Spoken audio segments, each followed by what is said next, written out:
Alright guys, good news. May nag-avail sa atin ng 499 retailer package po. At ang kanyang matatanggap kasi nga po sa aking mga videos, pagkapag mag-avail po sa akin ng 499, 799 at 999 retailer package is namimigay po ako ng freebies po. So ano pong freebies ko ngayon?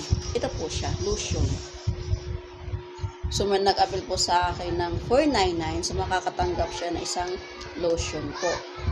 So kung i-avail nyo naman is 999 retailer package, so dalawang lotion po ang matanggap nyo mula sa akin. Shipping po yan nationwide po ang ating TPC e-loading business.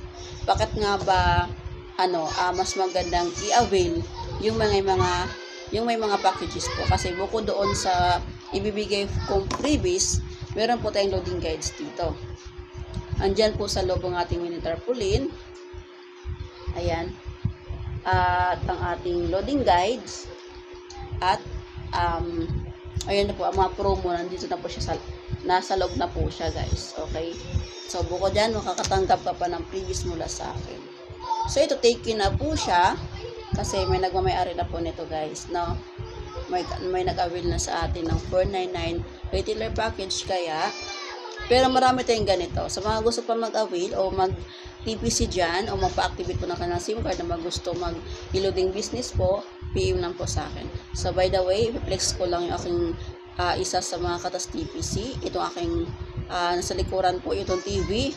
Napakalaking TV. Ayan. So, dalawa po yung TV namin guys, dalawa. Yung isa, tsaka yung isa. So, lahat ng mga yan is katas load po yan. So, yun lang po guys, no. Sa mga hindi pa nakapag-subscribe sa aking YouTube channel, subscribe na po kayo. Yan po ang link niya guys, sa taas. Ilalagay ko lang po siya.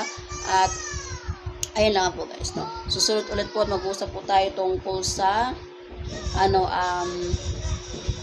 how to activate.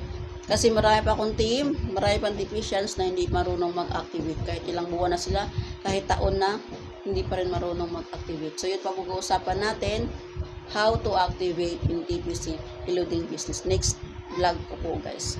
So yan po guys, follow po kayo sa akin. So hindi po naka-follow sa aking Facebook. So follow po, i-follow po ako guys. So yun lang po guys. Bye po, God bless.